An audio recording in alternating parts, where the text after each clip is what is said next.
They tell you to protect your seed phrase like your life depends on it. What they don't tell you is that sometimes your life depends on protecting it from the woman you married. If our stories resonate with you, don't forget to like, comment, and tell us where you're watching from. This story was shared with us by one of our longtime viewers, and he wanted his experience heard. I'm sitting in a studio apartment in Austin, staring at an empty wallet app on my phone. 6 months ago, I had 2.3 Bitcoin sitting pretty in cold storage. Today, I've got $17 in my checking account and a divorce lawyer who won't return my calls. My name's Earl. I'm 65 years old, and I just learned the hard way that love and cryptocurrency don't mix well in the Philippines. The whole mess started when I thought I was being smart about my retirement. After 38 years working, oil rigs in West Texas, my body was shot and my savings were modest. My ex-wife had taken half of everything in our divorce 10 years back, and Social Security wasn't going to cut it for the retirement I'd dreamed about. That's when I discovered Bitcoin. I put every spare dollar into crypto during the 2020 dip, watching it grow into something that could actually give me options. By 2024, those 2.3 coins were worth enough to live comfortably somewhere cheaper than Texas, somewhere like the Philippines. I'd been chatting with Celeste on a dating app for 8 months before she suggested I visit. She was 28, beautiful, and lived in Cebu City. "You should come see my country," she'd say during our video calls. "I want to show you the real Philippines, not just what tourists see." Her English was perfect, her smile was genuine, and when she laughed at my terrible jokes, I felt something I hadn't felt since my 30s. Maybe it was love, maybe it was loneliness, but it felt real enough to book a plane ticket. When I stepped off that plane at Mactan Airport, Celeste was waiting with a smile that made my chest tight. She looked even better in person. Long black hair, warm brown eyes, and this laugh that made me forget I was old enough to be her father. We spent 2 weeks island hopping, eating fresh mango and talking about everything. "My father died when I was 15, she told me one evening as we watched the sunset from a beach in Bohol. "Cancer. He couldn't afford the good treatment." I watched her face as she spoke, seeing pain there that felt genuine. "I've been taking care of my mother and sisters ever since, working in call centers, saving every peso." She turned to me with those dark eyes. "That's why I want something different, something real." I told her about my years on the rigs, about my divorce, about feeling invisible in America. "You're not invisible to me," she said, taking my hand. "I see a man who worked hard his whole life, a man who deserves to be happy." By week 2, she was calling me my love, and I was calling her the same. We talked about her dreams of opening a restaurant, about my plans to retire somewhere warm. "The Philippines is perfect for expats," she said. "Your money goes so much further here. We could build a beautiful life together." The night before I flew back to Austin, she cried in my arms. "I don't want you to go," she whispered. "Will you think about staying? About us having a future together?" I promised her I would. Flying back to Texas, I couldn't stop thinking about those 2 weeks. For the first time in years, I'd felt needed, wanted, alive. Back in Texas, everything felt gray. My trailer park, my routine, my empty evenings watching Netflix alone. Celeste and I video called every day, sometimes for hours. She'd show me her city through her phone camera, walking through the markets, introducing me to her family over video. Her mother, Luz, would wave and say, "Hello, Earl," in broken English. Her sisters, Anna and Joy, were shy but sweet, giggling when they tried to practice English with me. "See how much they already love you," Celeste would say. "You're already part of our family." She'd tell me about her days working at a call center, about her dreams of opening a restaurant someday. "I know exactly where I'd want it," she'd say, showing me pictures of busy streets in Cebu, near the IT district where all the expats work. American breakfast for the foreigners, Filipino comfort food for locals. We could make it work, Earl, together. I started researching expat life in the Philippines obsessively, reading forums, watching YouTube videos, calculating costs. The math was incredible. My Social Security would go 3 times further there. My Bitcoin stash could buy us a house, fund that restaurant, give us the kind of life I'd never imagined possible. 3 months after my visit, during one of our nightly calls, I made the decision that would change everything.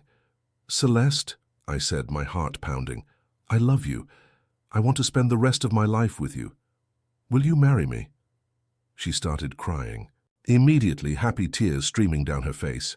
"Yes, Earl, yes, oh my God, yes!" I could hear her mother and sisters cheering in the background. Luz came on camera and said something in Visayan that Celeste translated. She says, "You're a blessing from God." She says, "Welcome to the family, son." I felt tears in my own eyes. I was going to be a husband again. I was going to have a family. Again. I was going to matter to someone. I started the visa paperwork the next day. The next 6 months were a whirlwind of preparation. I sold everything I owned in Texas, my truck, my tools, even my late father's gun collection. Everything had to go. I wasn't coming back. I shipped 3 boxes of clothes and memories to Cebu and bought a one-way ticket. Celeste met me at the airport again, this time with her whole family. Luz hugged me so tight I could barely breathe, tears in her eyes as she called me son in English. Anna and Joy practiced their English on me during the drive to their neighborhood, asking about Texas and cowboys and oil rigs. It wasn't the nicest part of Cebu, but the warmth was overwhelming. Their house was small but clean, decorated with pictures of Jesus and family photos. They'd prepared a feast, lechon, rice, fresh fruit, everything they could afford. "For our new kuya," Anna said shyly, using the Visayan word for older brother. Miguel, Celeste's uncle, pulled me aside during dinner. "You're a good man, Earl," he said in careful English. "I can see it in your eyes. Take care of our girl. She's been through a lot." I promised I would. 2 weeks later, we had our wedding ceremony at the local Catholic church. I wore a barong Tagalog that made me sweat buckets in the tropical heat, but Celeste looked like an angel in white. The priest spoke mostly in Visayan, but I understood the important parts. When he said we could kiss, Celeste whispered, "I love you, my husband," against my lips. After the ceremony, over beers and more, lechon, the whole neighborhood seemed to celebrate with us. Old women pinched my cheeks and called me handsome. Kids stared at the giant American who married their 8 Celeste.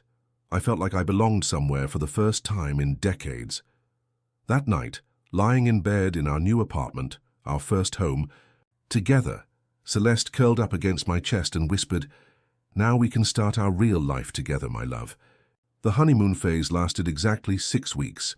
At first, I attributed the small irritations to cultural adjustment. Celeste spent hours on Facebook messaging people I didn't know. When I asked about it, she'd say, "Just friends from work," or "family stuff, nothing important." Money seemed to disappear faster than I'd calculated. Her family's emergencies came up weekly. "Earl, Anna needs money for school supplies," Celeste would say, showing me messages on her phone. "It's only 3,000 pesos. 3,000. Pesos was about $60, but 60 here, 100 there. It added up quickly. "Joy has a toothache," came next. "She needs to see the dentist." Then it was Luz needing money for house repairs, Miguel's motorbike breaking down. Cousins I'd never met having medical bills. I didn't mind helping. This was what family did. But when I suggested maybe we should budget for these expenses, Celeste got quiet. "You don't understand Filipino culture," she said, her voice cooler than I'd ever heard it. "Family is everything here. When family needs help, you help. No questions." I tried to explain that I wasn't against helping, just that we needed to plan better. She'd nod and agree, but then her phone would ring with another crisis. The breaking point came when she asked for $1,500 for her cousin's medical bills. I'd never heard of this cousin before. "Which cousin?" I asked. "Rosalind," she said quickly. "Luz's sister's daughter. She has diabetes." When I asked if we could visit Rosalind in the hospital, Celeste got defensive. "You don't trust me," she said, her eyes filling with tears. "You think I'm lying about my family." We had our first real fight that night, voices raised, accusations flying. "I never said you were lying," I protested. "I just want to understand where our money is going." "Our money," she snapped. "It's your money, right? Because you keep track of every peso like I'm going to steal from you." She slept on the couch and didn't speak to me for 3 days.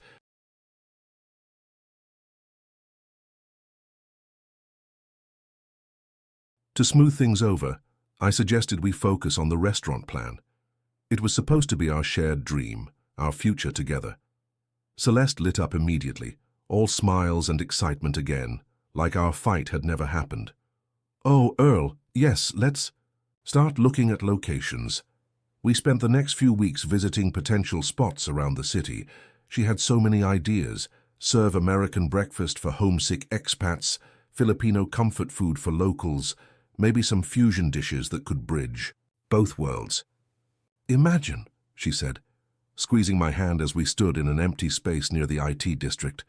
"Our own place, our own business, building something together." I loved seeing her passionate about something that was ours, not another family emergency. We found what seemed like the perfect spot, 250 square meters in a busy area, where office workers grabbed lunch. The rent was 8,000 pesos a month, about $160. The owner wanted 6 months up front plus a security deposit, 28,000 pesos total, roughly $550. "This is it, my love," Celeste said, her eyes shining. "Our future starts here. I can already see the tables, the kitchen, the customers enjoying our food." I was ready to withdraw the money from my Bitcoin wallet when she stopped me.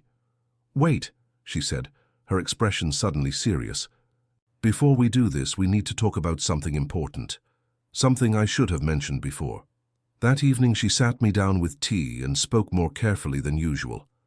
"Earl, in Filipino culture, when a woman marries, her husband provides a dowry to show he can take care of her and her family. It's tradition, very important. I'd heard of dowries but thought they typically went from the bride's family to the groom's." "I don't understand," I said. "What kind of dowry?" She took my hands in hers. "Since we're married now, your assets should become family assets. Your Bitcoin, it should be in both our names. It shows respect for our marriage and my family. It's the honorable thing to do." I stared at her, processing what she was asking. "Celeste, that's my entire retirement savings, everything I have." I stared at her for a long moment, processing what she was asking. 2.3 Bitcoin, worth about $60,000 at the time. She wanted joint access to my entire nest egg. "Celeste," I said slowly, "that's my retirement money. Everything I have." She looked hurt, her lower lip trembling slightly. "We're married, Earl. What's yours is mine. What's mine is yours. That's how marriage works, isn't it?" But what was hers exactly? She had no assets, no savings, no income, beyond what I provided. I tried to explain that cryptocurrency wasn't like a joint bank account. "Whoever has the private keys controls everything," I said. "There's no joint custody of Bitcoin. Either you trust me to manage it, or I have to trust you completely." "So you don't trust me," she said, tears starting to form. "Your own wife." The guilt hit me like a physical blow. Here was this beautiful woman, who'd married an old American fool, who'd welcomed me into her family, who'd given up her independence to build a life with me. And I was acting like she was trying to rob me. "It's not about trust," I said weakly. "It's about being careful." "Careful with your wife?" she asked. "Earl, in the Philippines, a man provides for his woman. He shows she can depend on him." "How can I depend on you if you keep secrets?" Maybe she was right about Filipino culture. Maybe I was being selfish, applying American thinking to a Filipino marriage. Over the next week, she brought it up almost daily, always gently, never pressuring. "I was talking to my mother about the restaurant," she'd say. "She asked if you'd provided properly for me yet." I didn't know what to tell her.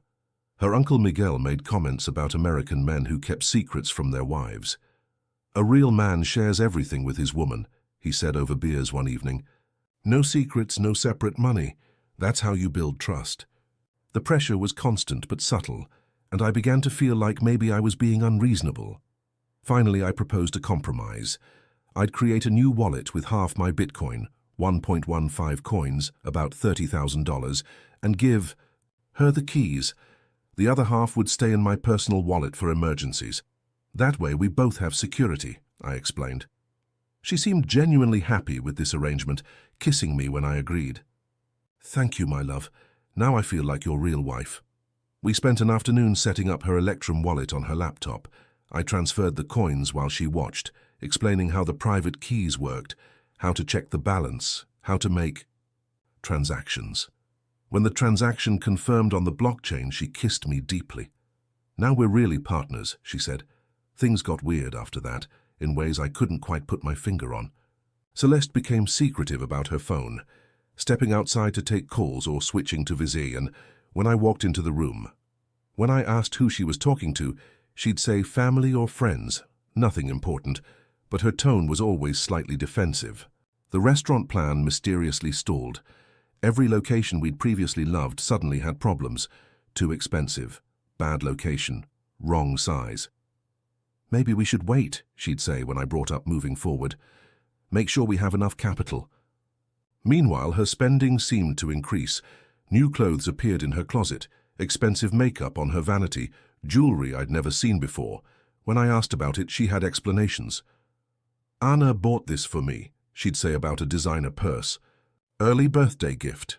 Anna was 19 and worked part-time at a call center, making 8,000 pesos a month. The math didn't add up, but when I mentioned it, Celeste got offended.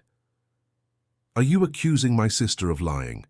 One morning, I woke up to find Celeste gone, and a note saying she was visiting her aunt in Bohol for a few days. "Family emergency," the note said. "I'll call you tonight." She'd never mentioned an aunt in Bohol before. When I tried calling, her phone went straight to voicemail. 3 days turned into a week. I was starting to panic when she finally returned, but she was different, distant, distracted, like her mind was somewhere else. "I needed time to think," she said when I asked where she'd been. "Marriage is a big adjustment. Sometimes a woman needs space." I wanted to believe her, but something felt fundamentally off. That night, I checked my Bitcoin wallet balance out, of habit. My remaining 1.15 coins were still there, untouched, but when I tried to access the wallet I'd created for Celeste, just to verify everything was secure, I got an error message. "Wallet file corrupted or moved," the app said. My stomach dropped. The next morning, while Celeste was at the market buying groceries, I went through her laptop.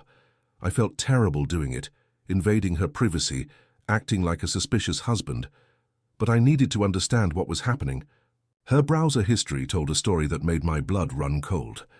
Multiple visits to cryptocurrency exchange sites, Binance, Coinbase, local Filipino exchanges I'd never heard of, wallet apps downloaded and deleted, and something that made my hands shake: Bitcoin mixing services.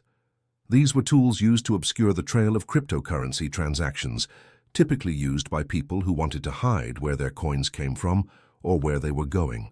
I found her Electrum wallet file buried in a folder labeled School Documents. It was password protected, but I knew Celeste's passwords. She used the same one for everything, her birthday plus the word love. The wallet opened, and my heart sank into my stomach. It was empty, completely empty. The 115 Bitcoin I'd transferred to her 6 weeks ago, worth over $25,000, was gone. The transaction history showed 3 transfers over the past month, one large chunk to an address I didn't recognize, and 2 smaller amounts to different addresses. All of them had been sent to mixing services that would make them untraceable. I sat there staring at the empty wallet, feeling like someone had punched me in the stomach and knocked all the air out of my lungs. $25,000. Gone. When Celeste came home with groceries, rice, vegetables, the normal household supplies, I was still sitting at her laptop. "Earl, what are you doing?" she asked, setting down plastic bags. There was no suspicion in her voice, just casual curiosity. I turned the screen toward her, showing the empty wallet. "Where's the Bitcoin, Celeste?" She looked at the screen for a moment, then at me. Her expression didn't change. No surprise, no guilt, no confusion. Just calm assessment. "What Bitcoin?" she said evenly. "Don't lie to me," I said, standing up from the chair so fast it almost tipped over. "I can see the transactions right here. You moved everything out of this wallet 6 weeks ago." Celeste set down her purse and looked at me with an expression I'd never seen before, cold, calculating, completely different from the warm woman I'd married. "Earl, you're confusing yourself. That wallet was always empty." She was gaslighting me, but I had proof right there on the screen. I showed her the transaction history, pointing to the dates, the amounts, the receiving addresses. "Look, right here. 3 transactions, all to mixing services. You stole my Bitcoin. She glanced at the screen with the casual interest of someone looking at a grocery list, then shrugged. I don't understand all that computer stuff, my love. Maybe you made a mistake when you set it up. The casual way she lied was worse than the theft itself. This woman I'd married, who'd called me my love every day for 8 months, who'd cried when I proposed, who'd welcomed me into her family, she was looking me in the eye and denying reality. Celeste, please, I said, hearing the desperation in my own voice. Just tell me what happened to the money. If you needed it for something urgent, we could have talked about it. We're married. We're supposed to be partners. She sat down on our couch and pulled out her phone, scrolling through Facebook like we weren't having a conversation about $25,000. Earl, you're being paranoid. Maybe you should see a doctor. Sometimes older men get confused about these things. That's when it hit me like a freight train. She'd planned this from the beginning. The dowry story, the joint wallet, even her mysterious trip to Bohol. She'd probably been planning how to steal my Bitcoin since our first video call. Every conversation about Filipino culture, every guilt trip about trust, every tear she'd shed, it had all been calculated. This was all a setup, I said, my voice barely above a whisper.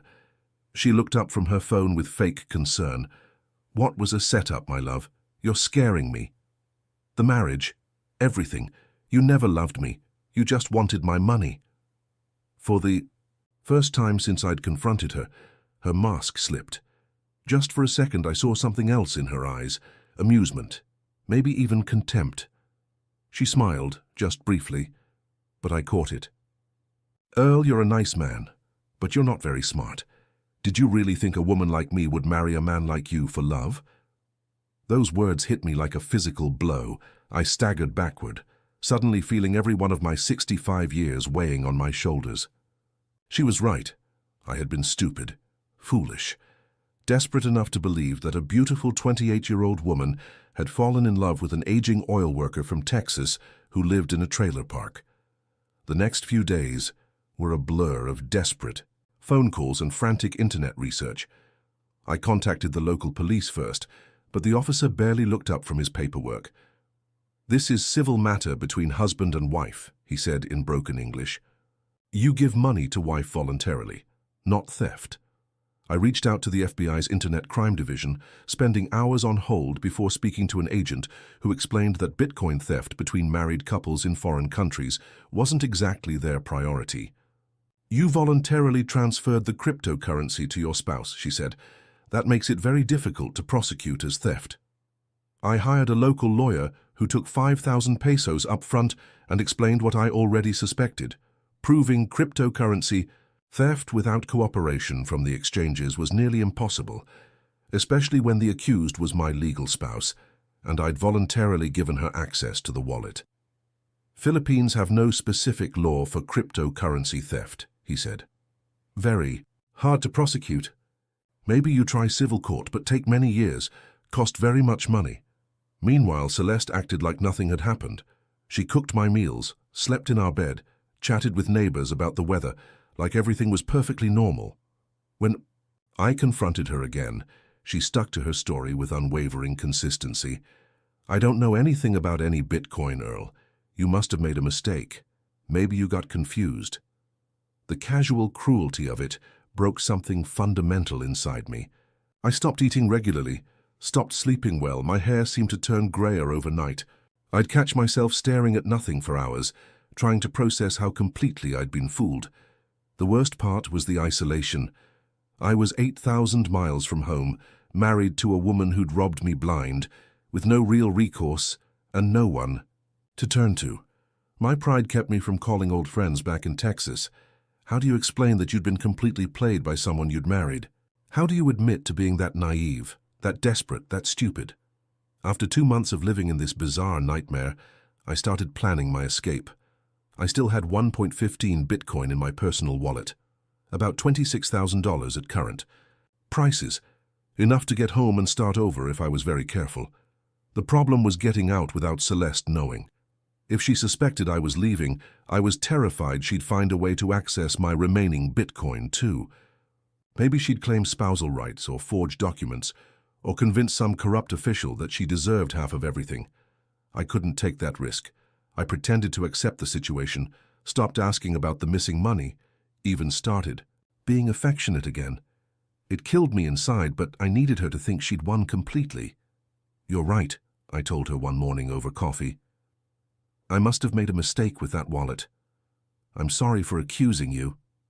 She smiled and kissed my cheek. "I forgive you, my love. Marriage is about forgiveness."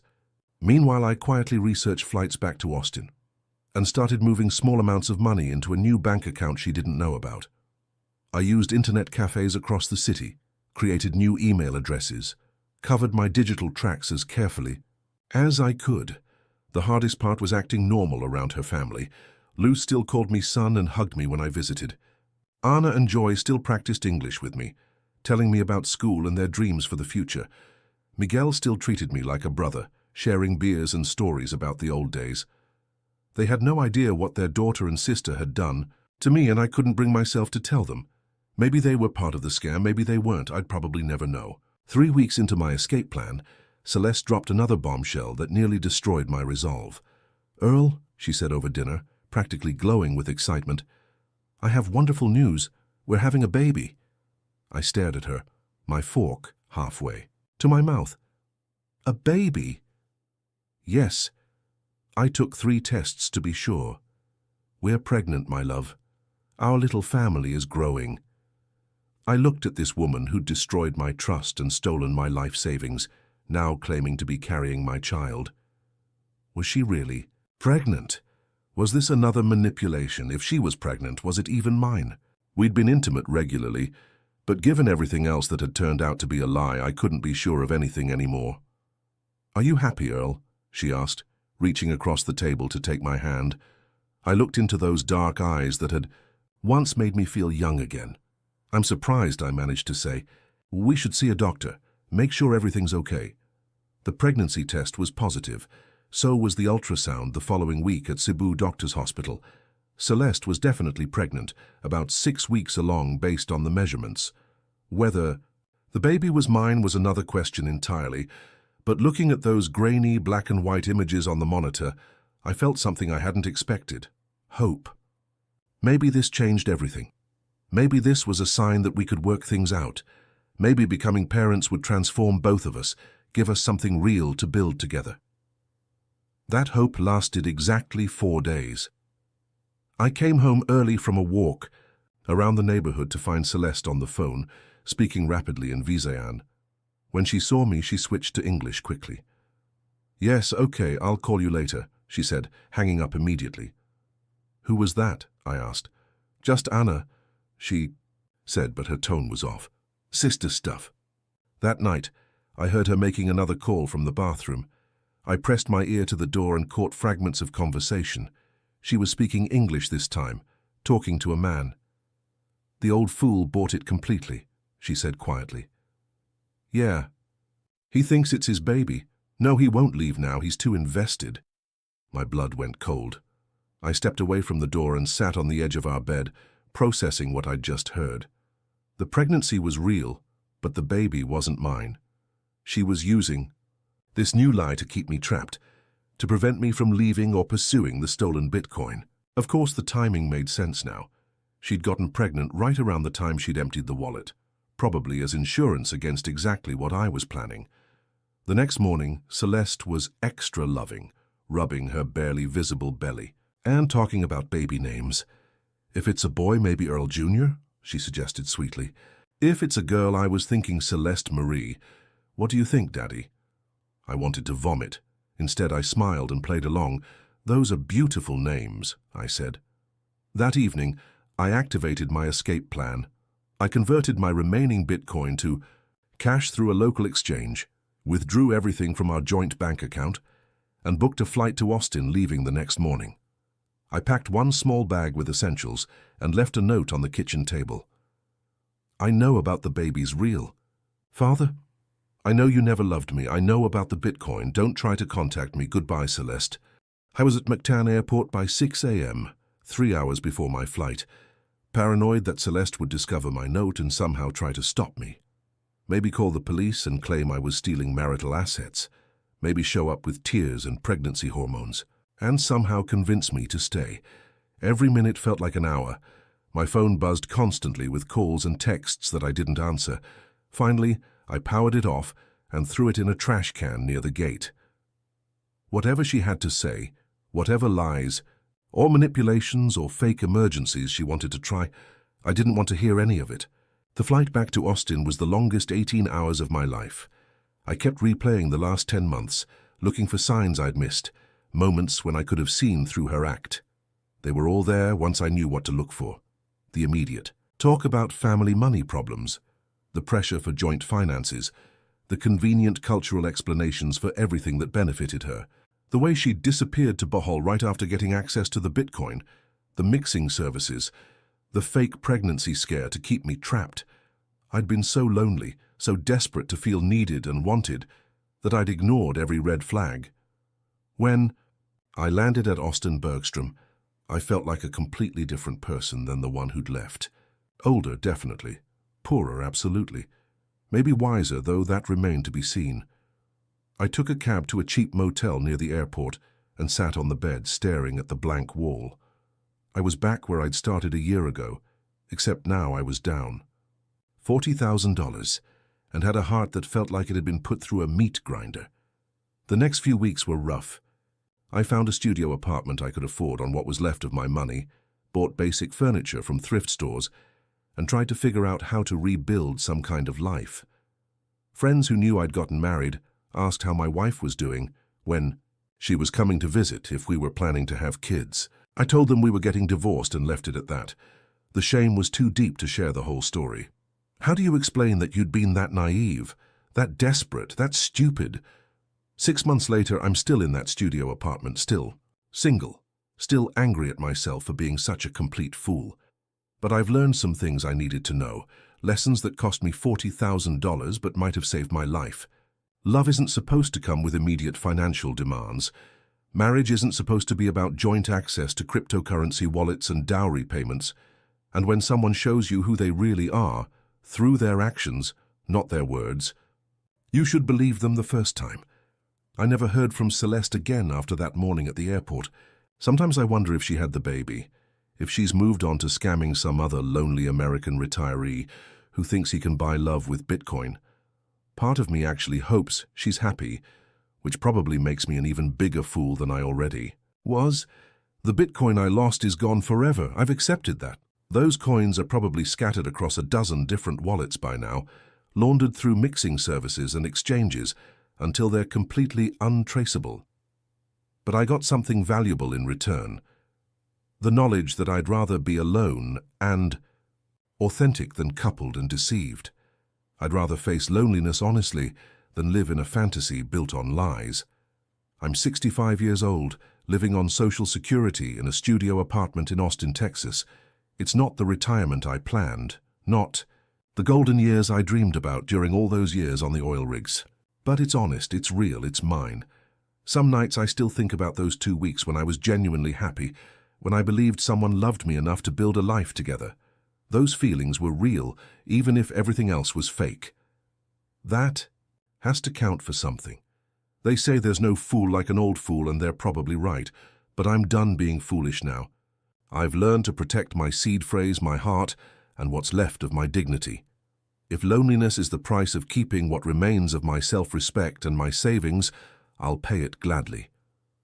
Because sometimes the most expensive lesson is the one that finally teaches you what you're really worth.